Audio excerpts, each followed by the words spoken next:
ಕೋರುತ್ತೇನೆ.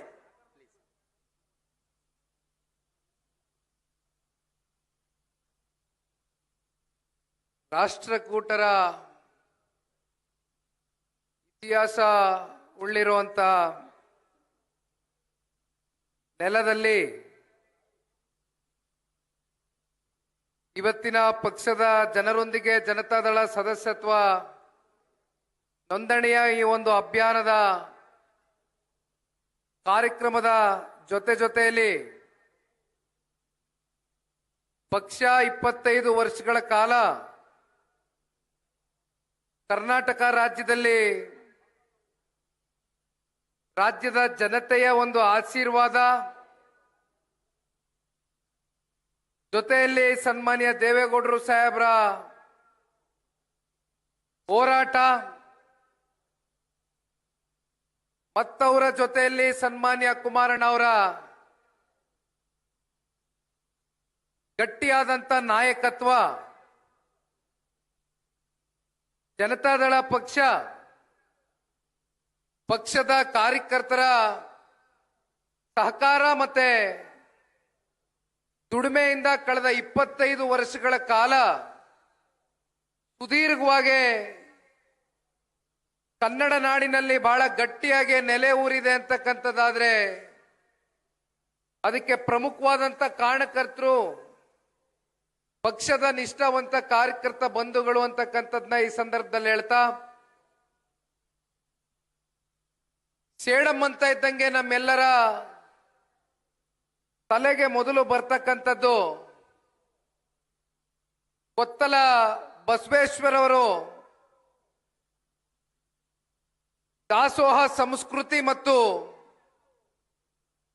ಸಮಾನತೆಯ ಸಂದೇಶ ಸಾರದಂತ ಈ ಒಂದು ಪುಣ್ಯ ಕ್ಷೇತ್ರದಲ್ಲಿ ಇವತ್ತು ನಿಂತು ನಿಮ್ಮೆಲ್ಲರ ಎದುರುಗಡೆ ಇವತ್ತಿನ ಈ ಕಾರ್ಯಕ್ರಮದ ಸಂಪೂರ್ಣ ಜವಾಬ್ದಾರಿ ಮತ್ತೆ ನೇತೃತ್ವವನ್ನು ವಹಿಸಿರ್ತಕ್ಕಂಥ ಜನತಾದಳ ಪಕ್ಷದ ಕಲಬುರಗಿ ಜಿಲ್ಲೆಯ ನೂತನವಾಗಿ ಆಯ್ಕೆಯಾಗಿರ್ತಕ್ಕಂಥ ಜಿಲ್ಲಾಧ್ಯಕ್ಷರು ಜೊತೆಯಲ್ಲಿ ಕಳೆದ 2023ರ ಸಾರ್ವತ್ರಿಕ ವಿಧಾನಸಭಾ ಚುನಾವಣೆಯಲ್ಲಿ ಪಕ್ಷದಿಂದ ಸ್ಪರ್ಧೆ ಮಾಡಿ ಉತ್ತಮವಾದಂತ ಒಂದು ಬಾಂಧವ್ಯವನ್ನ ಕ್ಷೇತ್ರದ ಜನತೆಯ ನಿರಂತರ ಕಷ್ಟ ಸುಖದಲ್ಲಿ ಇದ್ದು ಮನೆಯ ಮಗನ ರೀತಿ ಕ್ಷೇತ್ರದಲ್ಲಿ ಸಂಪರ್ಕವನ್ನ ಇಟ್ಕೊಂಡು ಪಕ್ಷದ ನಾಯಕರ ಆಶೀರ್ವಾದದ ಮೇರೆಗೆ ಟಿಕೆಟ್ ಅನ್ನ ತಗೊಂಡು ನಿಮ್ಮೆಲ್ಲರ ಒಂದು ಸಹಕಾರದಿಂದ ಶಾಸಕರ ಆದೇ ಹೋದ್ರೂ ಕೂಡ ಚುನಾವಣೆಯಲ್ಲಿ ಪರಾಜಿತಗೊಂಡಿದ್ರು. ಒಂದು ಚೂರು ಕೂಡ ಅಭಿವೃದ್ಧಿಯ ಚಿಂತನೆಯನ್ನ ಬಿಡದಿರ, ಬದ್ಧತೆಯನ್ನ ಬಿಡದಿರ ನಿರಂತರವಾಗಿ ಜನರ ಜೊತೆ ಸಾಕ್ತಾ ಇರ್ತಕ್ಕಂಥ ಬಾಲರಾಜ್ ಗುತ್ತೇದಾರ್ ಅವರೇ, ಇವತ್ತಿನ ಈ ಕಾರ್ಯಕ್ರಮದ ಯಶಸ್ಸು ನಾನು ಅಂದ್ಕೊಂಡ ಮಟ್ಟಕ್ಕೆ ಆಗ್ಲಿಲ್ಲ ಅಂತಕ್ಕಂಥ ಭಾವನೆಯನ್ನ ಏನು ವ್ಯಕ್ತಪಡಿಸ್ತಾ ಇದ್ರು ಬಾಲರಾಜ್ ಅವರು, ದಯಮಾಡಿ ಅದು ನಿಮ್ಮ ಹೃದಯದಿಂದ ಈ ಕ್ಷಣ ನೀವು ತೆಗಿಬೇಕು ಅಂತಕ್ಕಂಥದ್ನ ಈ ಸಂದರ್ಭದಲ್ಲಿ ತಿಳಿಸ್ಲಿಕ್ಕೆ ಬಯಸ್ತೇನೆ. ಕಾರಣ, ಜನತಾದಳ ಪಕ್ಷ ಸನ್ಮಾನ್ಯ ದೇವೇಗೌಡರು ಸಾಹೇಬರು ಕಟ್ಟಿದಾಗ ನಾನು ಕೇಳಿರ್ತಕ್ಕಂಥದ್ದು, ತಿಳ್ಕೊಂಡಿರ್ತಕ್ಕಂಥ ವಿಚಾರಗಳು, ನನ್ನ ಕಿವಿಗೆ ಬಿದ್ದಿರ್ತಕ್ಕಂಥ ಮಾಹಿತಿಗಳನ್ನ ನಿಮ್ಮ ಮುಂದೆ ಇಡ್ಲಿಕ್ಕೆ ಬಯಸ್ತೇನೆ. ಯಾವತ್ತೂ ಕೂಡ ದೇವೇಗೌಡರು ಸಾಹೇಬರು ಕಡ್ಡಾಯವಾಗಿ ಇಷ್ಟೇ ಜನ ಬಂದ್ರೆ ಮಾತ್ರ ನಾನು ಭಾಷಣವನ್ನ ಮಾಡ್ತೇನೆ ಅಥವಾ ಜನರಿಗೆ ಜಾಗೃತಿಯನ್ನ ಮೂಡಿಸ್ತೇನೆ ಅಂತಕ್ಕಂಥ ಯಾವ ರಾಜಕಾರಣ ಇಲ್ಲಿವರೆಗೂ ಅವರು ಮಾಡ್ಕೊಂಡ್ ಬಂದಿಲ್ಲ. ಅದು ಒಬ್ಬ ಇರಲಿ, 10 ಜನ ಇರಲಿ, 1000 ಇರಲಿ, 10,000 ಇರಲಿ, ಲಕ್ಷ ಇರಲಿ, ಕೋಟಿ ಜನ ಇರಲಿ, ಅವ್ರೇನು ವಿಚಾರವನ್ನ ಮುಟ್ಟಿಸ್ಬೇಕೋ, ಯಾವ ಜನರ ಪರವಾದಂತ ಚಿಂತನೆಗಳಿಂದ ಈ ಪಾರ್ಟಿಯನ್ನ ಕಟ್ಟಿದ್ದಾರೋ ಅದನ್ನ ದೇವೇಗೌಡರು ಸಾಹೇಬ್ರ ಹೋರಾಟದ ಇತಿಹಾಸಗಳನ್ನ ನೋಡಿದಾಗ ಬಾಲರಾಜ್ ಗುತ್ತೇದಾರ್ ಅವರೇ, ನಮಗ್ ಗೊತ್ತಿದೆ ಇವತ್ತು ಬೇಸಿಗೆಗಾಲ, ಈ ರೀತಿ ಜನರೊಂದಿಗೆ ಜನತಾದಳ ಸಮಯ ನಿಗದಿ ಮಾಡ್ತೀರಾ ಅಂತ ಕೇಳಿದಾಗ ನೀವು ಒಂದು ಕ್ಷಣನೂ ಕೂಡ ಇಲ್ಲ ಅಂತ ನಿಮ್ ಬಾಯಲ್ಲಿ ಹೇಳ್ದಿರಾ. ತತ್ಕ್ಷಣ ನೀವು ಮುಂದೆ ಬಂದು ನಾನು ಈ ಕಾರ್ಯಕ್ರಮವನ್ನ ಇಂಥ ದಿನ ಮಾಡ್ತೇನೆ, ಬೇಸಿಗೆ ಇದ್ರು ಚಿಂತೆ ಇಲ್ಲ, ನಮ್ಮ ಪಕ್ಷದ ಕಾರ್ಯಕರ್ತರು ಬಹಳ ಗಟ್ಟಿಯಾಗಿದ್ದಾರೆ ಕ್ಷೇತ್ರದಲ್ಲಿ, ನನಗೆ ಅವ್ರ ಮೇಲೆ ನಂಬಿಕೆ ಇದೆ, ನನ್ನ ಸೇವೆಯನ್ನ ಈ ಭಾಗದ ಜನತೆ ಗುರುತಿಸಿದ್ದಾರೆ, ಜನ ಬಂದು ಈ ಕಾರ್ಯಕ್ರಮದಲ್ಲಿ ಭಾಗವಹಿಸ್ತಾರೆ ಅಂತಕ್ಕಂಥ ನಿಮ್ಮಲ್ಲಿದ್ದಂತ ಆತ್ಮವಿಶ್ವಾಸ ಕಿಂಚಿತ್ತು ಕೂಡ ಇವತ್ತಿನ ಈ ಕಾರ್ಯಕ್ರಮದಲ್ಲಿ ಕುಗ್ಗಬಾರದು ಅಂತಕ್ಕಂಥದ್ದು ಈ ಸಂದರ್ಭದಲ್ಲಿ ಪಕ್ಷದ ಯುವ ಕಾರ್ಯಕರ್ತನಾಗಿ ತಿಳಿಸಲಿಕ್ಕೆ ಬಯಸ್ತೇನೆ. ಇಂಥ ಕಾರ್ಯಕ್ರಮಗಳು ಇನ್ನೂ ಸಾಕಷ್ಟು ಮುಂಬರ್ತಕ್ಕಂಥ ಭವಿಷ್ಯದ ದಿನಗಳಲ್ಲಿ ನಿಮ್ಮ ಮೂಲಕ, ನಿಮ್ಮ ನಾಯಕತ್ವದ ಅಡಿ ತಾಲೂಕಿನಲ್ಲಿ ಇರ್ತಕ್ಕಂಥ ಎಲ್ಲ ಪದಾಧಿಕಾರಿಗಳ ಸಹಕಾರದಿಂದ ಕಾರ್ಯಕರ್ತರು ಮತ್ತೆ ಜಿಲ್ಲೆಯ ನಾಯಕರು ಇವತ್ತು ಅನೇಕ ಜನ ಜಿಲ್ಲೆಯ ಬೇರೆ ಬೇರೆ ಕ್ಷೇತ್ರಗಳಿಂದ ಕಳೆದ ಸಾರ್ವತ್ರಿಕ ಚುನಾವಣೆಯಲ್ಲಿ ಸ್ಪರ್ಧಿಗಳಾಗಿರ್ತಕ್ಕಂಥ ಪ್ರತಿಯೊಬ್ಬ ಜಿಲ್ಲೆಯ ನಾಯಕರು ಕೂಡ ಇವತ್ತು ಈ ಒಂದು ಕಾರ್ಯಕ್ರಮದಲ್ಲಿ ಭಾಗವಹಿಸಿದ್ದಾರೆ ಅಂತಕ್ಕಂಥದ್ದಾದ್ರೆ ಜನತಾದಳ ಪಕ್ಷ ನಿಮ್ಮ ಜೊತೆಯಲ್ಲಿ ಎಷ್ಟು ಗಟ್ಟಿಯಾಗಿ ನಾಯಕರುಗಳು ಕಾರ್ಯಕರ್ತರು ನಿಂತಿದ್ದಾರೆ ಅಂತಕ್ಕಂಥದ್ನ ನೀವು ಒಮ್ಮೆ ಆಲೋಚನೆ ಮಾಡಬೇಕಾಗ್ತದೆ. ಬಾಲರಾಜಣ್ಣ ಅವರೇ, ಧೃತಿಗೆಡ್ತಕ್ಕಂಥದ್ದು ಬೇಡ.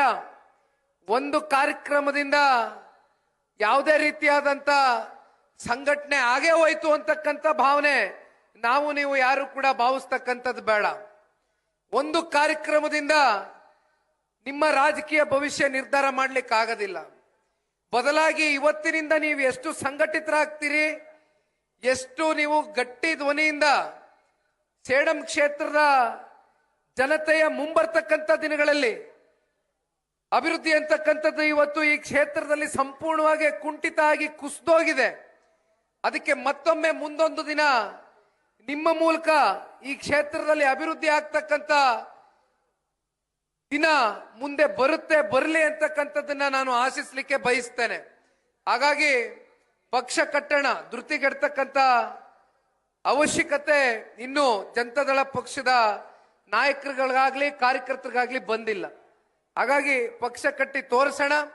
ಮುಂದೆ ಇಂಥ ಇನ್ನೂ ಹಲವಾರು ಕಾರ್ಯಕ್ರಮಗಳು ಮೂಡಿಸಬೇಕಾಗಿದೆ. ಕೇವಲ ಇದು ಪಕ್ಷದ ಕಾರ್ಯಕರ್ತರ ಸಭೆಯನ್ನ ಆಯೋಜನೆ ಮಾಡಿ ಅಂತ ನಾನು ಕೇಳದಂಥದ್ದು. ನೀವು ಚಿಕ್ಕದಾಗೆ ಕಾರ್ಯಕ್ರಮ ಮಾಡಬೇಕು ಅಂತಕ್ಕಂಥ ಮನಸ್ಥಿತಿ ಇದ್ದಿದ್ರೆ ಬಹುಶಃ ನೀವು ಚೌಲ್ಟ್ರಿನಲ್ಲಿ ಯಾವ್ದಾದ್ರು ಚೌಲ್ಟ್ರಿ ಬುಕ್ ಮಾಡಿ ಸಭೆಯನ್ನ ಮಾಡ್ತಾ ಇದ್ರಿ. ಆದ್ರೆ ನಿಮ್ಮ ಆಲೋಚನೆ ದೊಡ್ಡದಿದ್ದರಿಂದ ಇವತ್ತು ನೀವು ಈ ಒಂದು ಹರಸಾಹಸಕ್ಕೆ ಕೈ ಹಾಕಿದ್ರಿ. ಬೇಸಿಗೆಗಾಲ ಬೆಂಗಳೂರಿನಲ್ಲಿ ಬಂಡಪಣ್ಣ ಅವರು ತಮಾಷೆ ಮಾಡ್ತಾ ಇದ್ರು, ನಿಖಿಲ್ ಅವರು ಬೆಂಗಳೂರಿನ ಉರಿ ಬಿಸಿಲು ನೋಡಿದ್ದಾರೆ, ಆದ್ರೆ ಇವತ್ತು ಕಲಬುರಗಿಯ ಈ ಉರಿ ಬಿಸಿಲು ನೋಡೋದಕ್ಕೋಸ್ಕರ ನಾವಿಲ್ಲಿ ಕರೆಸಿದ್ದೇವೆ ಅಂತಕ್ಕಂಥದ್ದು ಬಂಡಪಣ್ಣ ಅವ್ರು ಏನ್ ಹೇಳ್ತಾ ಇದ್ರು. ಬಂಡಪಣ್ಣ ಅವರೇ, ಜನತಾದಳ ಪಕ್ಷಕ್ಕಾಗ್ಲಿ, ದೇವೇಗೌಡರಿಗಾಗ್ಲಿ, ಕುಮಾರಣ್ಣ ಅವ್ರಿಗಾಗ್ಲಿ, ಅಥವಾ ಅವರ ಮನೆ ತಂದವ್ರಿಗಾಗ್ಲಿ, ಅಥವಾ ಪಕ್ಷದ ಕಾರ್ಯಕರ್ತರಿಗಾಗ್ಲಿ ನಾವ್ ಯಾವತ್ತೂ ಕೂಡ ಬಿಸಿಲಿಗೆ, ಮಳೆಗೆ, ಚಳಿಗೆ, ಗಾಳಿಗೆ ಎದ್ರಿ ಮನೆಯಲ್ಲಿ ಕೂತ್ಕೊಂಡಂತ ಜಾಯಮಾನ ಅಲ್ಲ ದೇವೇಗೌಡರ ಕುಟುಂಬ. ಹಾಗಾಗಿ ಒಂದು ನನಗೆ ವೈಯಕ್ತಿಕವಾಗಿ ಇವತ್ತು ಸಂತೋಷ ತಂದ್ಕೊಟ್ಟಿದೆ, ಒಂದು ಆತ್ಮತೃಪ್ತಿ ಇದೆ. ನಿಮ್ಮೆಲ್ಲರನ್ನು ಭೇಟಿಯಾಗಿ ನಿಮ್ಮೆಲ್ಲರನ್ನು ವೈಯಕ್ತಿಕವಾಗಿ ಮಾತನಾಡಿಸ್ತಕ್ಕಂಥ ಈ ಒಂದು ಸುವರ್ಣ ಅವಕಾಶವನ್ನ ಇವತ್ತು ಬಾಲರಾಜ್ ಗುತ್ತೇದಾರ್ ಅವರು ಮತ್ತೆ ತಾಲೂಕಿನ ಎಲ್ಲ ಪದಾಧಿಕಾರಿಗಳು ಕಲ್ಪಿಸಿರ್ತಕ್ಕಂಥದಕ್ಕೆ ನನ್ನ ಹೃದಯ ತುಂಬಿದ ಧನ್ಯವಾದಗಳು ಮತ್ತೆ ಅಭಿನಂದನೆಗಳನ್ನ ಸಲ್ಲಿಸಲಿಕ್ಕೆ ಬಯಸ್ತೇನೆ. ತಮ್ಮೆಲ್ಲರಿಗೂ ಗೊತ್ತಿದೆ, ಒಂದು ಪ್ರಾದೇಶಿಕ ಪಕ್ಷ 25 ವರ್ಷಗಳ ಕಾಲ ಕನ್ನಡ ನಾಡಿನಲ್ಲಿ ಇವತ್ತು ಇನ್ನೂ ಕೂಡ ಸನ್ಮಾನ್ಯ ದೇವೇಗೌಡರು ಸಾಹೇಬರ ಮಾರ್ಗದರ್ಶನದಲ್ಲಿ, ಸನ್ಮಾನ್ಯ ಕುಮಾರಣ್ಣ ಅವರ ನಾಯಕತ್ವದ ಅಡಿ ಕಾರ್ಯಕರ್ತರ ಒಂದು ಶ್ರಮದಿಂದ ಬಹಳ ಗಟ್ಟಿಯಾಗಿ ಇವತ್ತು ಪಕ್ಷ ಉಳಿದಿದೆ. ಆದ್ರೆ ಇವತ್ತು ಸೇಡಂ ತಾಲೂಕಿನಲ್ಲಿ ನಿಂತು ಸನ್ಮಾನ್ಯ ದೇವೇಗೌಡರು ಸಾಹೇಬರಿಗೆ ನಾವು ನೀವೆಲ್ಲರೂ ಇವತ್ತಿನ ದಿನ ಒಂದು ಶಪಥವನ್ನು ತಗೊಳ್ಬೇಕಾಗ್ತದೆ. 93 ವಯಸ್ಸಿನ ದೇವೇಗೌಡರು ಸಾಹೇಬರು 25 ವರ್ಷದ ಬೆಳ್ಳಿ ಹಬ್ಬವನ್ನ ಏನ್ ನೋಡಿದ್ದಾರೆ, ಮುಂದೊಂದು ದಿನ ಮತ್ತೆ ಇನ್ನು 25 ವರ್ಷಗಳ ಕಾಲ ಪಕ್ಷದ ಕಾರ್ಯಕರ್ತರ ಒಂದು ಹೋರಾಟದಿಂದ ಭದ್ರವಾದಂತ ಒಂದು ಬುನಾದಿಯನ್ನು ಹಾಕುವ ಮೂಲಕ ಪಕ್ಷ 25 ವರ್ಷಗಳ ಕಾಲ ಸುವರ್ಣ ಮಹೋತ್ಸವವನ್ನ ಕೂಡ ಆಚರಣೆ ಮಾಡತಕ್ಕಂತ ಒಂದು ಶಪಥವನ್ನ ಇವತ್ತಿನಿಂದ ಸೇಡಮು ಕ್ಷೇತ್ರದ ಕಾರ್ಯಕರ್ತ ಬಂಧುಗಳು ತಗೊಳ್ಬೇಕು ಅಂತಕ್ಕಂಥದ್ನ ಈ ಸಂದರ್ಭದಲ್ಲಿ ನಾನು ತಿಳಿಸ್ಲಿಕ್ಕೆ ಬಯಸ್ತೇನೆ. ಕಲಬುರಗಿ ಜಿಲ್ಲೆಯ ಮತ್ತೊಬ್ರು ಜೇವರ್ಗಿ ವಿಧಾನಸಭಾ ಕ್ಷೇತ್ರದ ಮಾಜಿ ಶಾಸಕರು, ಅವರಲ್ಲೂ ಕೂಡ ಸಾಕಷ್ಟು ರಾಜಕಾರಣದ ಸುದೀರ್ಘವಾದಂತ ಅನುಭವ ಇದೆ. ಹಾಗಾಗಿ ದೊಡ್ಡಪ್ಪಗೌಡರು ಕೂಡ ಇವತ್ತು ಬೆಳಗ್ಗಿನಿಂದ ನಮಗೆ ಗೊತ್ತಿದೆ, ಅದು ಹಳೆ ಮೈಸೂರು ಪ್ರಾಂತ್ಯ ಇರಲಿ ಅಥವಾ ನಮ್ಗೆ ಇವತ್ತು ಬಂದು ನಿಂತಿರ್ತಕ್ಕಂಥ ನಮ್ಮ ಕಲ್ಯಾಣ ಕರ್ನಾಟಕದ ಪ್ರಾಂತ್ಯ ಇರಲಿ, ಎಲ್ಲಿ ನೋಡಿದ್ರು ಕೂಡ ಇವತ್ತು ಮದುವೆಯ ಸಮಾರಂಭದ ಕಾರ್ಯಕ್ರಮಗಳು ನಿರಂತರವಾಗಿ ನಡೀತಾ ಇದೆ. ಅದನ್ನ ಮುಗಿಸ್ಕೊಂಡು ಬರ್ತೇನೆ ಅಂತ ಒಂದ್ ಕಡೆ ಬಂಡಪ್ಪಣ್ಣ ಅವರು ಕೂಡ ಫೋನ್ ಮಾಡಿದ್ದೆ ಬೆಳಗ್ಗೆ, ಅವರು ಕೂಡ ಅದೇ ವಿಚಾರ ತಿಳಿಸಿದ್ರು. ಮತ್ತೆ ದೊಡ್ಡಪ್ಪಗೌಡರು ಕೂಡ ಕಾರ್ಯಕ್ರಮಗಳ ಒತ್ತಡದ ಮಧ್ಯೆಯೂ ಕೂಡ ಬಾಲರಾಜ್ ಗುತ್ತೇದಾರ್ ಜೊತೆಯಲ್ಲಿ ಇಡೀ ಜನತಾದಳ ಪಕ್ಷದ ಜಿಲ್ಲೆಯ ನಾಯಕರು ಇದ್ದೇವೆ ಅಂತಕ್ಕಂಥದ್ದನ್ನ ತೋರಿಸ್ಲಿಕ್ಕೋಸ್ಕರ ಇವತ್ತೇನು ಬಂದಿದ್ದಾರೆ. ನನಗೆ ಸಂಪೂರ್ಣ ವಿಶ್ವಾಸ ಇದೆ, ಸನ್ಮಾನ್ಯ ದೇವೇಗೌಡರು ಸಾಹೇಬ್ರ ಕೊಡುಗೆ ಬಗ್ಗೆ ಬಹಳ ಅಲ್ಪ ಮಾತುಗಳಲ್ಲೇ ವಿವರಿಸಿದಂತ ಬಾಲರಾಜ್ ಗುತ್ತೇದಾರ್ ಅವರು ಈ ಭಾಗದಲ್ಲಿ ನೀರಾವರಿಯ ಸಮಸ್ಯೆಯನ್ನ ಕ್ಷೇತ್ರದ ಹಾಗೂ ಜಿಲ್ಲೆಯ ಜನತೆ ಎದುರು ನೋಡಬೇಕಾದಂತ ಸಂದರ್ಭದಲ್ಲಿ ಭೀಮಾ ನದಿಯ ಮೂಲಕ ಸಾಕಷ್ಟು ಡ್ಯಾಮ್ಗಳನ್ನ ಕಟ್ತಕ್ಕಂತ ಒಂದು ಪ್ರಯತ್ನವನ್ನ ಅವತ್ತು ಸನ್ಮಾನ್ಯ ದೇವೇಗೌಡರು ಸಾಹೇಬರು ಒಂದು ದಿಟ್ಟವಾದಂತ ಒಂದು ಹೆಜ್ಜೆ ಪ್ರಧಾನಮಂತ್ರಿಗಳಾದಂತ ಸಂದರ್ಭದಲ್ಲಿ ಅಂದಿನ ಕಾಲಘಟ್ಟದಲ್ಲಿ ಸಾವಿರಾರು ಕೋಟಿ ರೂಪಾಯಿ ಅನುದಾನವನ್ನ ಬಿಡುಗಡೆ ಮಾಡಿದಂಥದ್ದು ಬಹುಶಃ ಜನತಾದಳ ಪಕ್ಷದ ಅಭಿವೃದ್ಧಿಯ ಒಂದು ಇತಿಹಾಸದ ಚರಿತ್ರೆಯ ಪುಟಗಳಲ್ಲಿ ಶಾಶ್ವತವಾಗಿ ಉಳಿದೋಗ್ತಕ್ಕಂಥದ್ದು. ಯಾರು ಕೂಡ ಇದನ್ನ ಅಳಿಸ್ಲಿಕ್ಕೂ ಆಗೋದಿಲ್ಲ, ಮರೆಮಾಚಲಿಕ್ಕೂ ಆಗೋದಿಲ್ಲ. ಆದ್ರೆ ದೇವೇಗೌಡರು ಸಾಹೇಬರು ಯಾವ ಒಂದು ದೂರದೃಷ್ಟಿತ್ವ ಮತ್ತೆ ಒಂದು ಪರಿಕಲ್ಪನೆಯನ್ನ ಇಟ್ಕೊಂಡು ಅವತ್ತು ತಗೊಂಡಂತಹ ನಿರ್ಣಯ ಇತ್ತು, ಅದಕ್ಕೆ ಪೂರಕವಾಗಿ ಕಳೆದ 30 ವರ್ಷದಿಂದ ಕ್ಷೇತ್ರದಲ್ಲಿ ಅಥವಾ ಜಿಲ್ಲೆನಲ್ಲಿ ಅಭಿವೃದ್ಧಿಯ ಕಾರ್ಯಕ್ರಮಗಳು ವೇಗವಾಗಿ ನಡೆದಿದೆಯಾ ಅಂತಕ್ಕಂಥದ್ದನ್ನ ಪ್ರಶ್ನಿಸೋದಾದ್ರೆ ಬಹುಶಃ ಇವತ್ತು ನಾನು ಒಂದು ಮಾತು ಬಹಳ ದುಃಖದಿಂದ ಹೇಳಬೇಕಾಗ್ತದೆ. ಕಲ್ಯಾಣ ಕರ್ನಾಟಕದಲ್ಲಿ ಇವತ್ತು ಅದರಲ್ಲೂ ಕಲಬುರಗಿ ಜಿಲ್ಲೆಯಿಂದ ಇವತ್ತು ಇಲ್ಲಿ ಪ್ರತಿನಿಧಿಸ್ತಾ ಇರತಕ್ಕಂತ ನಾಯಕರುಗಳು ಕಾಂಗ್ರೆಸ್ನಲ್ಲಿ ಇವತ್ತು ಜನಪ್ರತಿನಿಧಿಗಳಾಗಿ ಇವತ್ತೇನು ಅತ್ಯಂತ ರಾಜಕೀಯವಾಗಿ ರಾಜ್ಯದಲ್ಲಷ್ಟೇ ಅಲ್ಲ ರಾಷ್ಟ್ರ ಮಟ್ಟದಲ್ಲೂ ಕೂಡ ಅತ್ಯಂತ ಉನ್ನತ ಸ್ಥಾನದಲ್ಲಿ ಹೋಗಿ ತಲುಪಿದ್ದಾರೆ.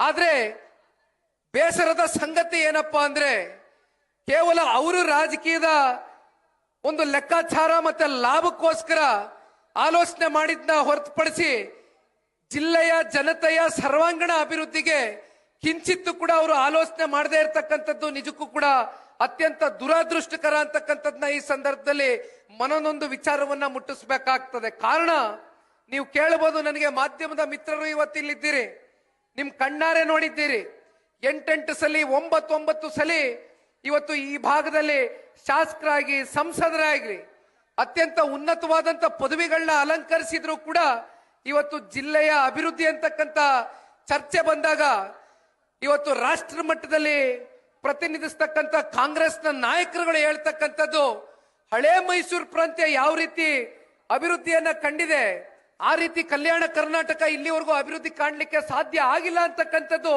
ಸ್ವತಃ ಅವ್ರ ಬಾಯಲ್ಲೇ ಹೇಳ್ತಾರೆ. ಅಂದ್ರೆ ಮತ್ತೆ ಮಾತೆತ್ತಿದ್ರೆ ಕಳೆದ 3 ವರ್ಷದಲ್ಲಿ ಕಾಂಗ್ರೆಸ್ನವರು ಸಾಧನಾ ಸಮಾವೇಶ ಅಂತ ಜನರ ದುಡ್ಡಲ್ಲಿ ಸಮಾವೇಶಗಳನ್ನ ಮಾಡುವ ಮೂಲಕ ಮಾನ್ಯ ಮುಖ್ಯಮಂತ್ರಿಗಳು ಉಪಮುಖ್ಯಮಂತ್ರಿಗಳ ಆದಿಯಾಗಿ ಜಿಲ್ಲೆನಲ್ಲಿ ಇರ್ತಕ್ಕಂಥ ನಾಯಕರನ್ನ ವೇದಿಕೆ ಮೇಲೆ ಕೂರಿಸ್ಕೊಂಡು ಮಾತನಾಡಿರ್ತಕ್ಕಂಥದ್ನ ನೋಡಿದ್ದೇವೆ. ಕೆಕೆಆರ್ಡಿಬಿ ಅಂತೀರಾ, ಕಲ್ಯಾಣ ಕರ್ನಾಟಕದ ಅಭಿವೃದ್ಧಿಗೆ 5,000 ಕೋಟಿ ಮೀಸಲಿಟ್ಟಿದ್ದೀವಿ ಅಂತೀರಾ.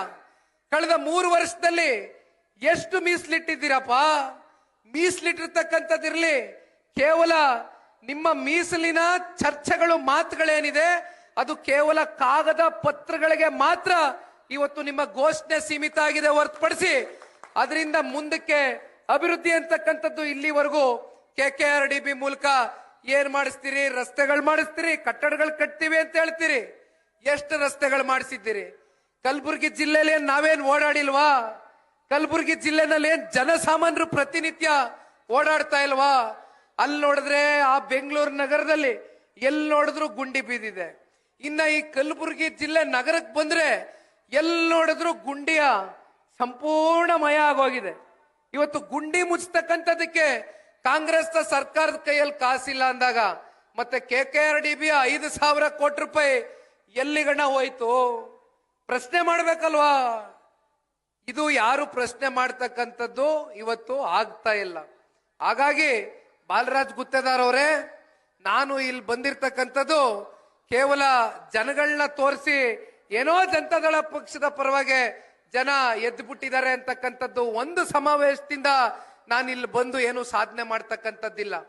ಇಂಥ ನೂರಾರು ಹೋರಾಟಗಳನ್ನ ಮಾಡೋಣ, ಬೀದಿಗಿಳಿಯೋಣ, ಜನರಲ್ಲಿ ಕಲ್ಯಾಣ ಕರ್ನಾಟಕದ ಮುಗ್ಧ ಜನತೆಗೆ ಪ್ರತಿ ಹಂತ ಹಂತದಲ್ಲೂ ಕಳೆದ 2-3 ದಶಕಗಳಿಂದ ಆಗ್ತಾ ಇರ್ತಕ್ಕಂಥ ಅನ್ಯಾಯ ಏನಿದೆ, ಕಾಂಗ್ರೆಸ್ನವರು ಮಾಡ್ತಾ ಇರ್ತಕ್ಕಂಥ ಮೋಸ ಏನಿದೆ, ಇವತ್ತು ಅದನ್ನ ಎಳಿಯಾಗಿ ಕಲ್ಯಾಣ ಕರ್ನಾಟಕ ಭಾಗದ ಮುಂದಿನ ಕಲ್ಯಾಣಕ್ಕೋಸ್ಕರ ನಮ್ಮ ಹೋರಾಟ ಜನರ ಮಧ್ಯೆ ಇದ್ದು ಅವರಲ್ಲಿ ಒಂದು ಜಾಗೃತಿಯನ್ನ ಮೂಡಿಸ್ತಕ್ಕಂಥ ಪ್ರಾಮಾಣಿಕ ಪ್ರಯತ್ನವನ್ನ ಇವತ್ತು ನಾವು ನೀವು ಸೇರಿ ಮಾಡಬೇಕಾಗಿದೆ.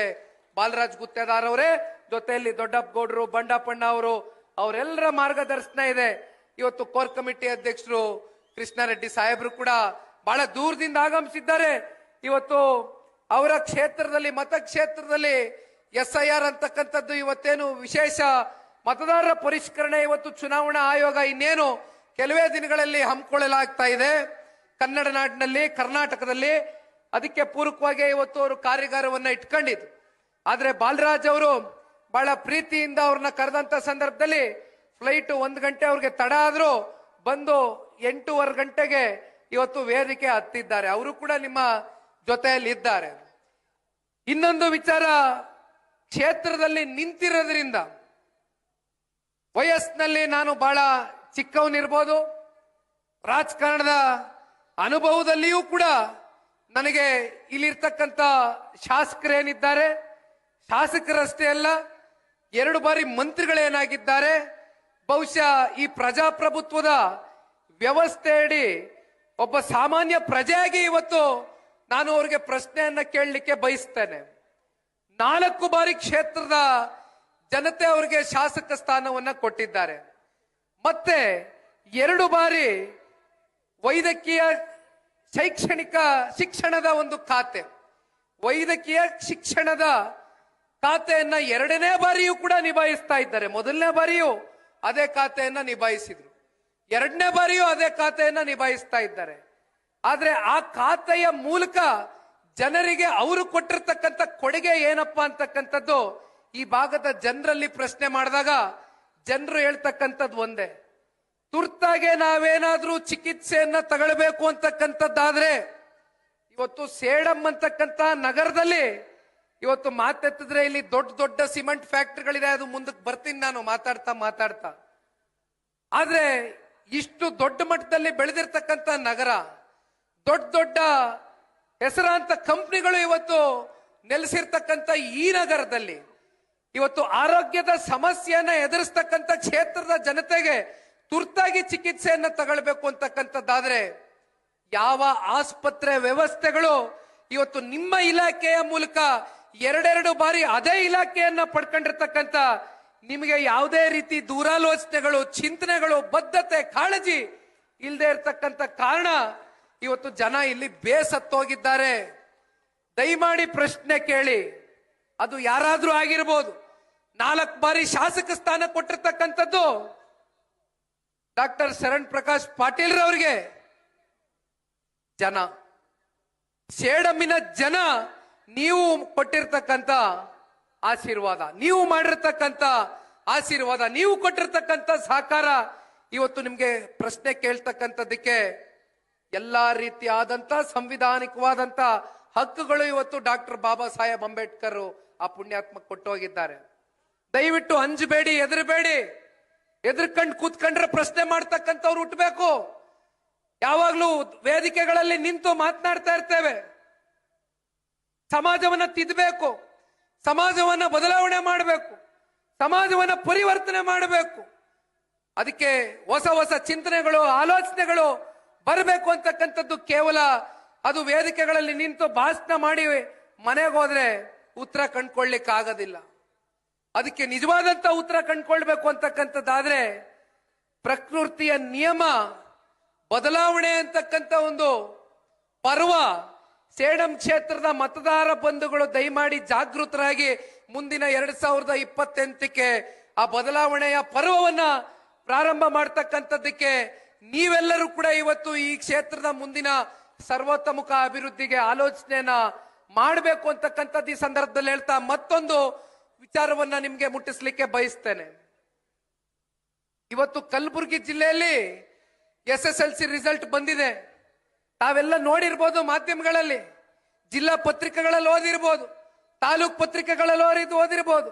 ರಾಜ್ಯ ಮಟ್ಟದಿಂದ ಯಾವ್ಯಾವ ಜಿಲ್ಲೆಗಳಲ್ಲಿ SSLCಯ ರಿಸಲ್ಟ್ಗಳು ಯಾವ್ಯಾವ ರೀತಿ ಪರಿಣಾಮಕಾರಿಯಾಗಿ ಮಕ್ಕಳು ಓದಿದ್ದಾರೆ ಅಂತಕ್ಕಂಥದ್ನ ನಾವು ಆಲಿಸಿದಾಗ ಕಲಬುರಗಿ ಬಹಳ ಹಿಂದೆ ಉಳಿದಿದೆ.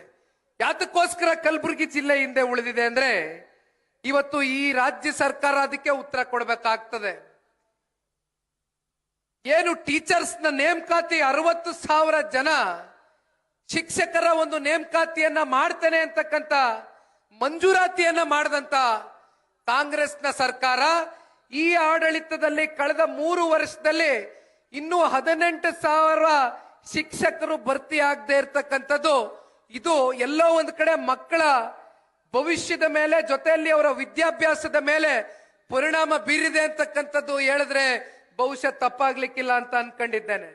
ಇಲ್ಲಿ ದೊಡ್ಡ ದೊಡ್ಡ ಭಾಷಣ ಬಿಗಿತಾರೆ. ಇಲ್ಲಿ ಇರ್ತಕ್ಕಂಥ ಜಿಲ್ಲೆಯ ನಾಯಕರು ವಿಧಾನಸೌಧ ಒಳಗಡೆ ಹೋಗ್ಬಿಟ್ರೆ ಸದನದಲ್ಲಿ ಮಾತಾಡ್ತಾ ಇದೀವೋ, ಮನೇಲಿ ಕೂತ್ಕೊಂಡು ಮಾತಾಡ್ತಾ ಇದೀವೋ, ಆ ಸದನ ಅಂತಕ್ಕಂಥದ್ದು ದೇವಾಲಯ ಇದ್ದಂಗೆ.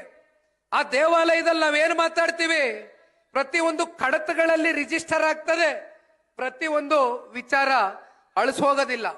ಅಂತ ದೇವಾಲಯದಲ್ಲಿ ನಿಂತು ವಿಷಯಾಧಾರಿತವಾದಂತ ಚರ್ಚೆಗಳು ಮಾಡಿ ಅಂತ ಈ ಜಿಲ್ಲೆಯ ಜನತೆ ನೀವು ಆರ್ಸ್ ಕಳಿಸಿದ್ರೆ ಜಿಲ್ಲೆಯ ಜನತೆಯ ಗೌರವ 2 ಪೈಸೆ ನಯ ಪೈಸೆಗೆ ಹಿಡ್ದಿರಾ ಇವತ್ತು ವಿಧಾನಸೌಧದಲ್ಲಿ ನಿಂತು ಕೆಲಸಕ್ಕೆ ಬರದೇ ಇರತಕ್ಕಂಥ ವಿಚಾರಗಳು ಚರ್ಚೆ ಮಾಡ್ತಾ ಇದ್ದಾರೆ. ಇಲ್ಲಿ ರೂಪಿಸಬೇಕಾಗಿರ್ತಕ್ಕಂಥದ್ದು ವಿದ್ಯಾರ್ಥಿಗಳ ಭವಿಷ್ಯ ರೂಪಿಸ್ಲಿಕ್ಕೆ ಆಗ್ತಾ ಇಲ್ಲ. ಮತ್ತೊಂದು ಕಡೆ ಇವತ್ತು ಕಂಪ್ನಿಗಳು ಎಲ್ಲಿ ನೋಡಿದ್ರು ಕೂಡ ಇವತ್ತು ದೊಡ್ಡ ದೊಡ್ಡ ಹೆಸರಾಂತ ಕಂಪ್ನಿಗಳು ಇವತ್ತು ಸಿಮೆಂಟ್ ಕಂಪ್ನಿಗಳು, ಸಿಮೆಂಟ್ ನಗರ ಅಂತಕ್ಕಂಥದ್ದು ಪ್ರಖ್ಯಾತಿಯನ್ನ ಇವತ್ತು ಸೇಡಂ ನಗರ ಏನು ಪಡ್ಕೊಂಡಿದೆ.